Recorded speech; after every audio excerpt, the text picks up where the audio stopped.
The Silver Hatchet by Arthur Conan Doyle.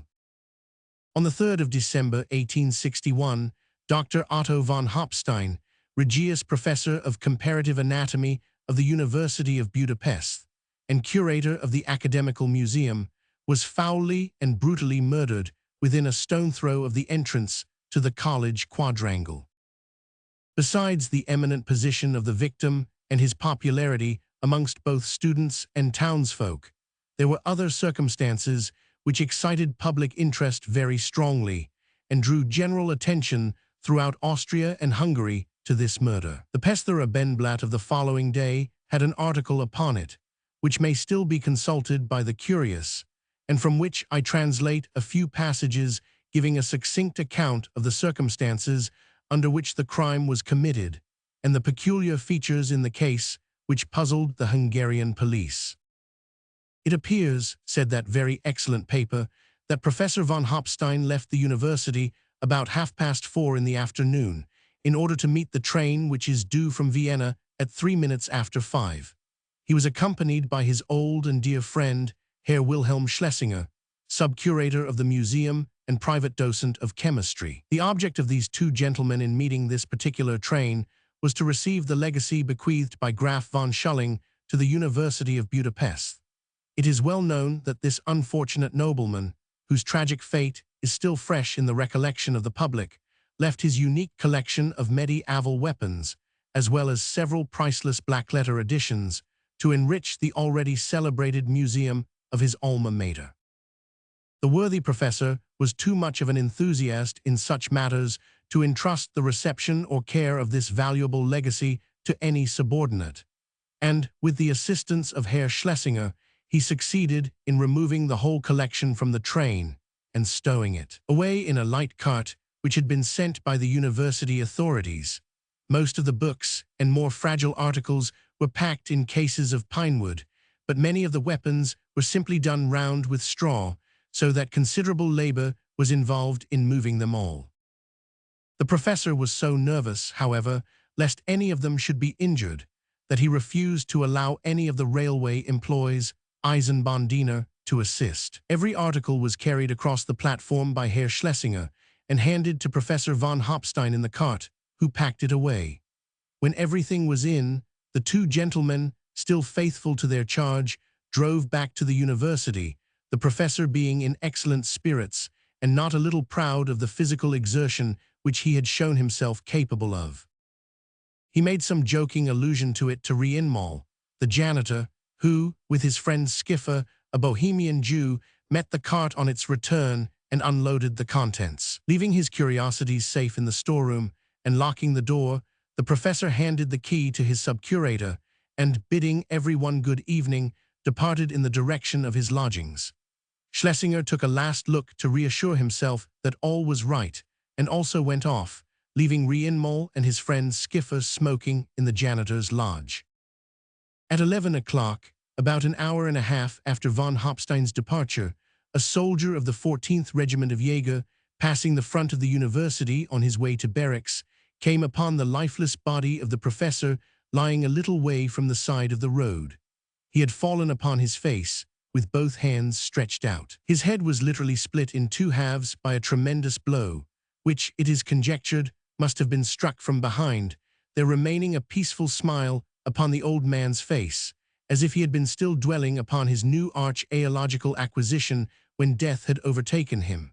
There is no other mark of violence upon the body, except a bruise over the left patella, caused probably by the fall. The most mysterious part of the affair is that the professor's purse, containing 43 gulden, and his valuable watch have been untouched. Robbery cannot, therefore, have been the incentive to the deed, unless the assassins were disturbed before they could complete their work. This idea is negatived by the fact that the body must have lain at least an hour before anyone discovered it. The whole affair is wrapped in mystery. Dr. Langemann, the eminent medico-jurist, has pronounced that the wound is such as might have been inflicted by a heavy sword bayonet wielded by a powerful arm. The police are extremely reticent upon the subject, and it is suspected that they are in possession of a clue which may lead to important results. Thus far the Pester Abendblatt, The researches of the police failed, however, to throw the least glimmer of light upon the matter. There was absolutely no trace of the murderer, nor could any amount of ingenuity invent any reason which could have induced anyone to commit the dreadful deed. The deceased professor was a man so wrapped in his own studies and pursuits that he lived apart from the world, and had certainly never raised the slightest animosity in any human breast. It must have been some fiend, some savage, who loved blood for its own sake, who struck that merciless blow. Though the officials were unable to come to any conclusions upon the matter, popular suspicion was not long in pitching upon a scapegoat. In the first published accounts of the murder, the name of one skipper had been mentioned as having remained with the janitor after the professor's departure. This man was a Jew, and Jews have never been popular in Hungary. A cry was at once raised for Skiffer's arrest, but as there was not the slightest grain of evidence against him, the authorities very properly refused to consent to so arbitrary a proceeding. Rienmol, who was an old and most respected citizen, declared solemnly that Skiffer was with him until the startled cry of the soldier had caused them both to run out to the scene of the tragedy. No one ever dreamed of implicating Rienmol in such a matter, but still, it was rumored that his ancient and well-known friendship for Skiffer might have induced him to tell a falsehood in order to screen him. Popular feeling ran very high upon the subject, and there seemed a danger of Skiffer's being mobbed in the street, when an incident occurred which threw a very different light upon the matter. On the morning of the 12th of December, just 9 days after the mysterious murder of the professor, Skiffer the Bohemian Jew was found lying in the northwestern corner of the Grand Platz stone dead, and so mutilated that he was hardly recognizable. His head was cloven open in very much the same way as that of von Hopstein, and his body exhibited numerous deep gashes, as if the murderer had been so carried away and transported with fury that he had continued to hack the lifeless body. Snow had fallen heavily the day before, and was lying at least a foot deep all over the square. Some had fallen during the night, too, as was evidenced by a thin layer lying like a winding sheet over the murdered man. It was hoped at first that this circumstance might assist in giving a clue by enabling the footsteps of the assassin to be traced, but the crime had been committed, unfortunately, in a place much frequented during the day, and there were innumerable tracks in every direction. Besides, the newly fallen snow had blurred the footsteps to such an extent that it would have been impossible to draw trustworthy evidence from them. In this case, there was exactly the same impenetrable mystery and absence of motive which had characterized the murder of Professor von Hopstein. In the dead man's pocket, there was found a notebook containing a considerable sum in gold and several very valuable bills, but no attempt had been made to rifle him. Supposing that anyone to whom he had lent money, and this was the first idea which occurred to the police, had taken this means of evading his debt, it was hardly conceivable that he would have left such a valuable spoil untouched. Skiffer lodged with a widow named Gruger at 49 Marie Theresa Strasse, and the evidence of his landlady and her children showed that he had remained shut up in his room the whole of the preceding day in a state of deep dejection, caused by the suspicion which the populace had fastened upon him. She had heard him go out about 11 o'clock at night for his last and fatal walk, and as he had a latchkey, she had gone to bed without waiting for him. His object in choosing such a late hour for a ramble, obviously, was that he did not consider himself safe if recognized in the streets. The occurrence of this second murder so shortly after the first threw not only the town of Budapest, but the whole of Hungary into a terrible state of excitement and even of terror. Vague dangers seemed to hang over the head of every man. The only parallel to this intense feeling was to be found in our own country at the time of the Williams murders described by De Quincey. There were so many resemblances between the cases of von Hopstein and of Skiffer that no one could doubt that there existed a connection between the two. The absence of object and of robbery, the utter want of any clue to the assassin, and lastly, the ghastly nature of the wounds, evidently inflicted by the same or a similar weapon, all pointed in one direction. Things were in this state when the incidents which I am now about to relate occurred, and in order to make them intelligible, I must lead up to them from a fresh point of departure. Otto von Schlegel was a younger son of the old Silesian family of that name. His father had originally destined him for the army, but at the advice of his teachers, who saw the surprising talent of the youth, had sent him to the University of Budapest to be educated in medicine. Here young Schlegel carried everything before him and promised to be one of the most brilliant graduates turned out for many a year. Though a hard reader, he was no bookworm, but an active, powerful young fellow, full of animal spirits and vivacity, and extremely popular among his fellow students. The New Year examinations were at hand, and Schlegel was working hard, so hard that even the strange murders in the town and the general excitement in men's minds failed to turn his thoughts from his studies. Upon Christmas Eve, when every house was illuminated and the roar of drinking songs came from the bierkeller in the student quartier, he refused the many invitations to roistering suppers which were showered upon him, and went off with his books under his arm to the rooms of Leopold Strauss to work with him into the small hours of the morning. Strauss and Schlegel were bosom friends. They were both Silesians and had known each other from boyhood. Their affection had become proverbial in the university. Strauss was almost as distinguished a student as Schlegel, and there had been many a tough struggle for academic honors between the two fellow countrymen, which had only served to strengthen their friendship by a bond of mutual respect. Schlegel admired the dogged pluck and never-failing good temper of his old playmate, while the latter considered Schlegel, with his many talents and brilliant versatility, the most accomplished of mortals. The friends were still working together, the one reading from a volume on anatomy, the other holding a skull and marking off the various parts mentioned in the text, when the deep-toned bell of St. Gregory's Church struck the hour of midnight. "Hark to that," said Schlegel, snapping up the book and stretching out his long legs towards the cheery fire. "Why, it's Christmas morning, old friend. May it not be the last that we spend together. May we have passed all these confounded examinations before another one comes," answered Strauss. "But see here, Otto, one bottle of wine will not be amiss. I have laid one up on purpose." And with a smile on his honest South German face, he pulled out a long-necked bottle of Rhenish from amongst a pile of books and bones in the corner.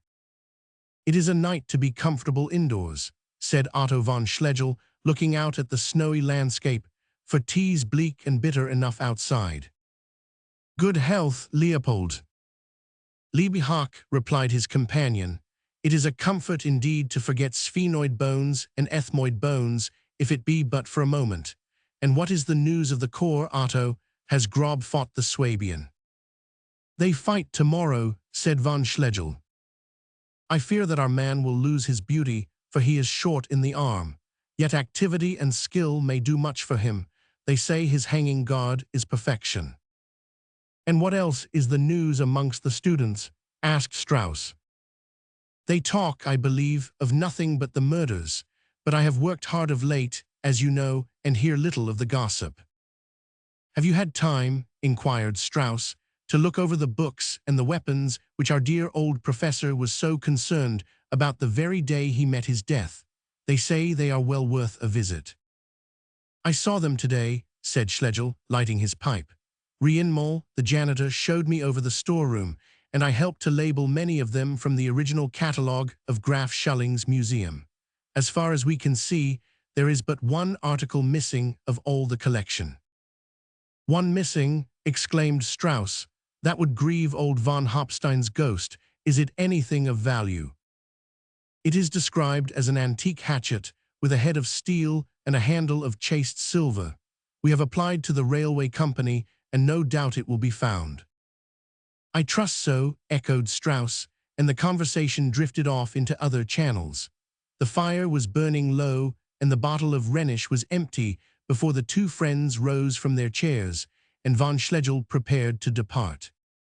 "Ah, it's a bitter night," he said, standing on the doorstep and folding his cloak round him.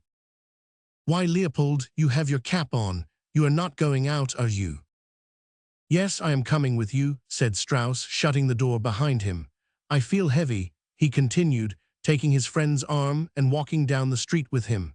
"I think a walk as far as your lodgings, in the crisp, frosty air, is just the thing to set me right."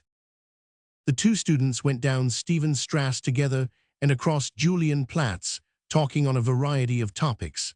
As they passed the corner of the Grand Platz, however, where Skiffer had been found dead, the conversation turned naturally upon the murder. "That's where they found him," remarked von Schlegel, pointing to the fatal spot. "Perhaps the murderer is near us now," said Strauss. "Let us hasten on." They both turned to go, when von Schlegel gave a sudden cry of pain and stooped down. "Something has cut through my boot," he cried, and feeling about with his hand in the snow, he pulled out a small glistening battle-axe, made apparently entirely of metal. It had been lying with the blade turned slightly upwards, so as to cut the foot of the student when he trod upon it. "The weapon of the murderer," he ejaculated. "The silver hatchet from the museum," cried Strauss in the same breath. There could be no doubt that it was both the one and the other. There could not be two such curious weapons, and the character of the wounds was just such as would be inflicted by a similar instrument. The murderer had evidently thrown it aside after committing the dreadful deed, and it had lain concealed in the snow some 20 meters from the spot ever since. It was extraordinary that of all the people who had passed and repassed, none had discovered it, but the snow was deep, and it was a little off the beaten track. "What are we to do with it?" said von Schlegel, holding it in his hand. He shuddered as he noticed by the light of the moon that the head of it was all dabbled with dark brown stains. "Take it to the commissary of police," suggested Strauss. "He'll be in bed now. Still, I think you are right, but it is nearly 4 o'clock. I will wait until morning and take it round before breakfast. Meanwhile, I must carry it with me to my lodgings."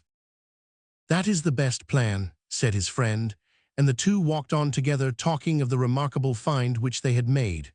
When they came to Schlegel's door, Strauss said goodbye, refusing an invitation to go in, and walked briskly down the street in the direction of his own lodgings. Schlegel was stooping down, putting the key into the lock, when a strange change came over him. He trembled violently and dropped the key from his quivering fingers. His right hand closed convulsively round the handle of the silver hatchet, and his eye followed the retreating figure of his friend with a vindictive glare. In spite of the coldness of the night, the perspiration streamed down his face. For a moment he seemed to struggle with himself, holding his hand up to his throat as if he were suffocating. Then, with crouching body and rapid, noiseless steps, he crept after his late companion. Strauss was plodding sturdily along through the snow, humming snatches of a student's song, and little dreaming of the dark figure which pursued him. At the Grand Platz it was 40 yards behind him. At the Julienplatz it was but 20. In Stephenstrasse it was 10, and gaining on him with panther-like rapidity. Already it was almost within arm's length of the unsuspecting man, and the hatchet glittered coldly in the moonlight, when some slight noise must have reached Strauss's ears, for he faced suddenly round upon his pursuer. He started and uttered an exclamation as his eye met the white-set face, with flashing eyes and clenched teeth, which seemed to be suspended in the air behind him. "What, Otto?" he exclaimed, recognizing his friend. "Art thou ill? You look pale. Come with me to my— Ah, hold, you madman, hold. Drop that axe. Drop it, I say, or by heaven I'll choke you." Von Schlegel had thrown himself upon him with a wild cry and uplifted weapon, but the student was stout-hearted and resolute.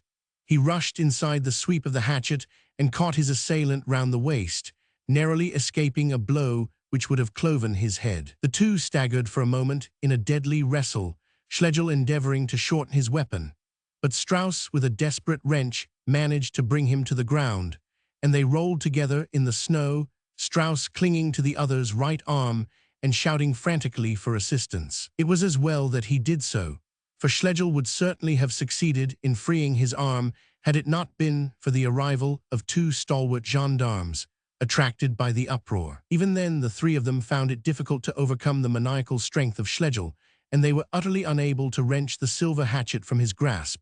One of the gendarmes, however, had a coil of rope round his waist, with which he rapidly secured the student's arms to his sides. In this way, half pushed, half dragged, he was conveyed, in spite of furious cries and frenzied struggles, to the central police station.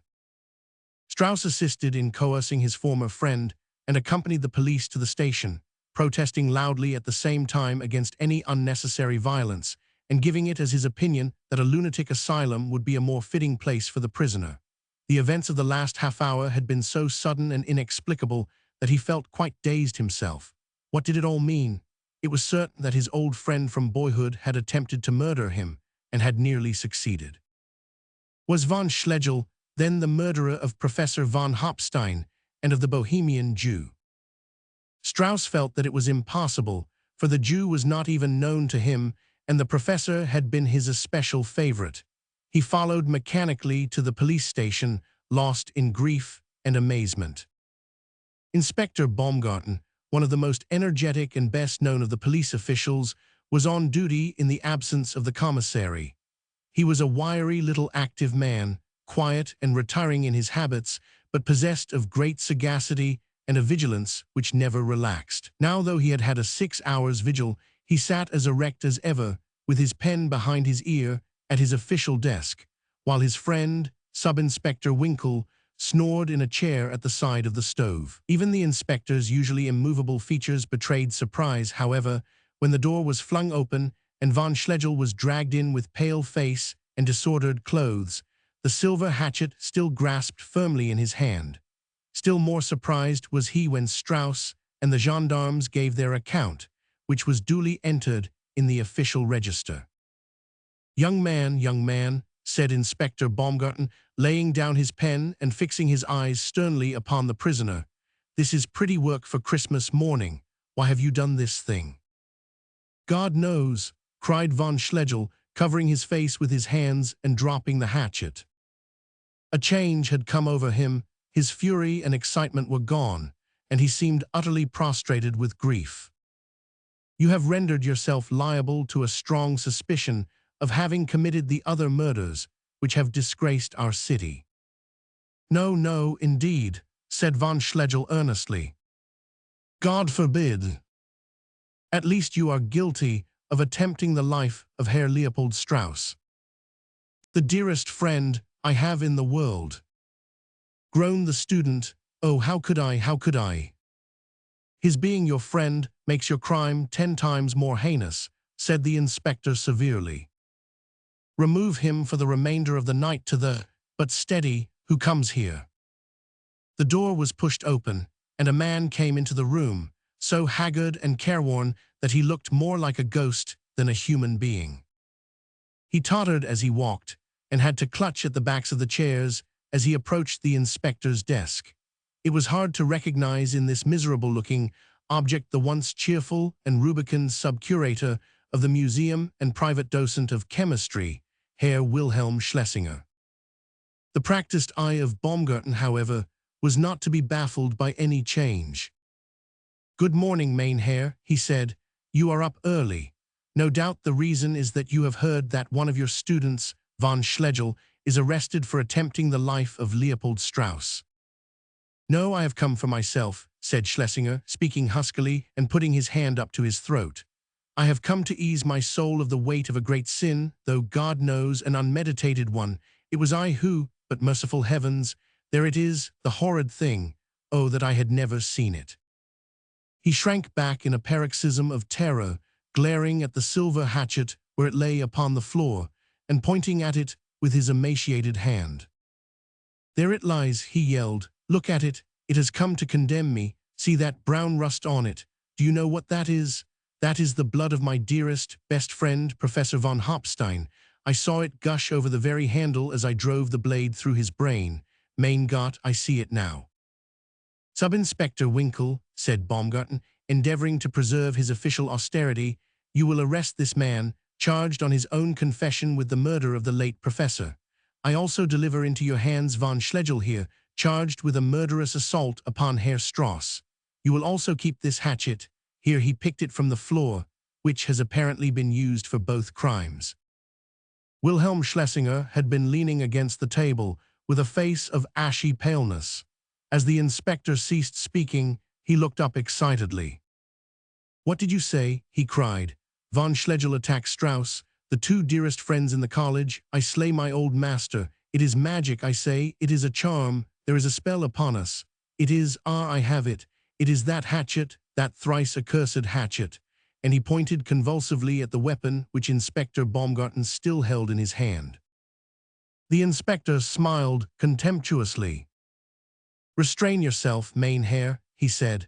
"You do but make your case worse by such wild excuses for the wicked deed you confess to. Magic and charms are not known in the legal vocabulary, as my friend Winkle will assure you." "I know not," remarked his sub-inspector, shrugging his broad shoulders. "There are many strange things in the world. Who knows but that?"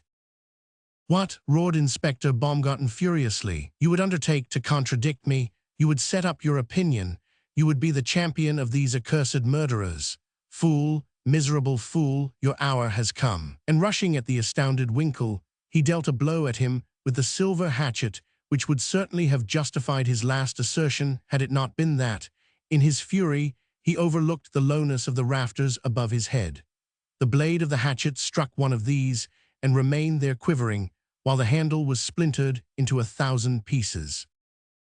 "What have I done?" gasped Baumgarten, falling back into his chair. "What have I done?" "You have proved Herr Schlesinger's words to be correct," said von Schlegel, stepping forward, for the astonished policemen had let go their grasp of him. "That is what you have done. Against reason, science, and everything else though it be, there is a charm at work. There must be. Strauss, old boy, you know I would not, in my right senses, hurt one hair of your head. And you, Schlesinger, we both know you loved the old man who is dead. And you, Inspector Baumgarten, you would not willingly have struck your friend the sub-inspector." "Not for the whole world," groaned the inspector, covering his face with his hands. "Then is it not clear? But now, thank heaven, the accursed thing is broken and can never do harm again. But see, what is that?" Right in the center of the room was lying a thin brown cylinder of parchment.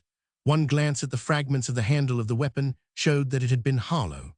This roll of paper had apparently been hidden away inside the metal case thus formed, having been introduced through a small hole which had been afterwards soldered up. Von Schlegel opened the document. The writing upon it was almost illegible from age, but as far as they could make out it stood thus, in medieval German.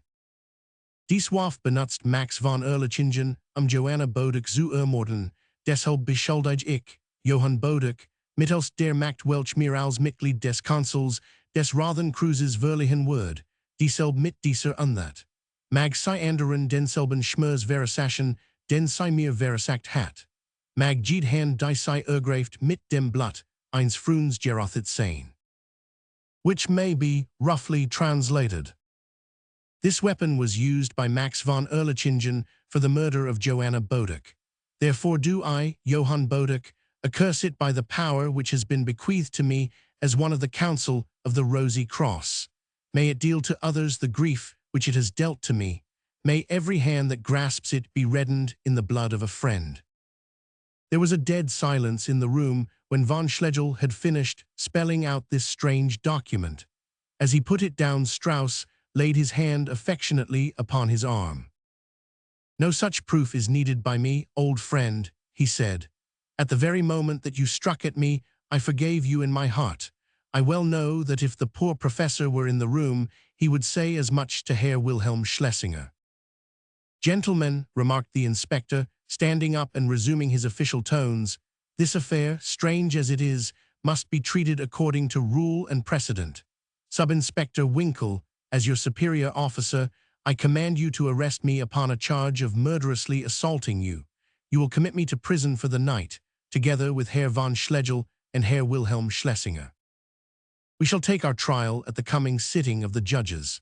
In the meantime, take care of that piece of evidence," pointing to the piece of parchment, "and while I am away, devote your time and energy to utilizing the clue you have obtained in discovering who it was who slew Herr Skiffer, the Bohemian Jew." The one missing link in the chain of evidence was soon supplied. On the 28th of December, the wife of Rienmol, the janitor, coming into the bedroom after a short absence, found her husband hanging lifeless from a hook in the wall. He had tied a long bolster case round his neck and stood upon a chair in order to commit the fatal deed. On the table was a note in which he confessed to the murder of Skillful the Jew, adding that the deceased had been his oldest friend and that he had slain him without premeditation in obedience to some incontrollable impulse. Remorse and grief, he said, had driven him to self-destruction, and he wound up his confession by commending his soul to the mercy of heaven. The trial which ensued was one of the strangest which ever occurred in the whole history of jurisprudence. It was in vain that the prosecuting counsel urged the improbability of the explanation offered by the prisoners and deprecated the introduction of such an element as magic into a 19th-century law court. The chain of facts was too strong, and the prisoners were unanimously acquitted. "This silver hatchet," remarked the judge in his summing up, "has hung untouched upon the wall in the mansion of the Graf von Schulling for nearly 200 years. The shocking manner in which he met his death at the hands of his favorite house steward is still fresh in your recollection. It has come out in evidence that a few days before the murder, the steward had overhauled the old weapons and cleaned them. In doing this, he must have touched the handle of this hatchet. Immediately afterwards, he slew his master, whom he had served faithfully for 20 years.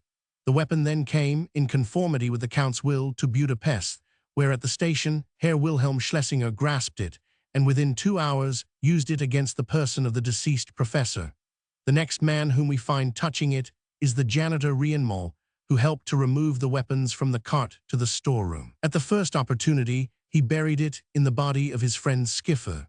We then have the attempted murder of Strauss by Schlegel and of Winkel by Inspector Baumgarten, all immediately following the taking of the hatchet into the hand. Lastly comes the providential discovery of the extraordinary document which has been read to you by the clerk of the court. I invite your most careful consideration, gentlemen of the jury, to this chain of facts, knowing that you will find a verdict according to your consciences without fear and without favor. Perhaps the most interesting piece of evidence to the English reader, though it found few supporters among the Hungarian audience, was that of Dr. Langemann, the eminent medico-jurist, who has written textbooks upon metallurgy and toxicology. He said, "I am not so sure, gentlemen, that there is need to fall back upon necromancy or the black art for an explanation of what has occurred. What I say is merely a hypothesis, without proof of any sort, but in a case so extraordinary, every suggestion may be of value." The Rosicrucians, to whom allusion is made in this paper, were the most profound chemists of the early Middle Ages, and included the principal alchemists whose names have descended to us. Much as chemistry has advanced, there are some points in which the ancients were ahead of us, and in none more so than in the manufacture of poisons of subtle and deadly action. This man Boduc, as one of the elders of the Rosicrucians, possessed, no doubt, the recipe of many such mixtures, some of which, like the aqua tofana of the Medicis, would poison by penetrating through the pores of the skin. It is conceivable that the handle of this silver hatchet has been anointed by some preparation which is a diffusible poison, having the effect upon the human body of bringing on sudden and acute attacks of homicidal mania. In such attacks, it is well known that the madman's rage is turned against those whom he loved best when sane. I have, as I remarked before, no proof to support me in my theory, and simply put it forward for what it is worth. With this extract from the speech of the learned and ingenious professor, we may close the account of this famous trial. The broken pieces of the silver hatchet were thrown into a deep pond, a clever poodle being employed to carry them in his mouth, as no one would touch them for fear some of the infection might still hang about them. The piece of parchment was preserved in the museum of the university. As to Strauss and Schlegel, Winkel and Baumgarten, they continued the best of friends, and are so still for all I know to the contrary. Schlesinger became surgeon of a cavalry regiment and was shot at the Battle of Sadowa 5 years later while rescuing the wounded under a heavy fire. By his last injunctions, his little patrimony was to be sold to erect a marble obelisk over the grave of Professor von Hopstein.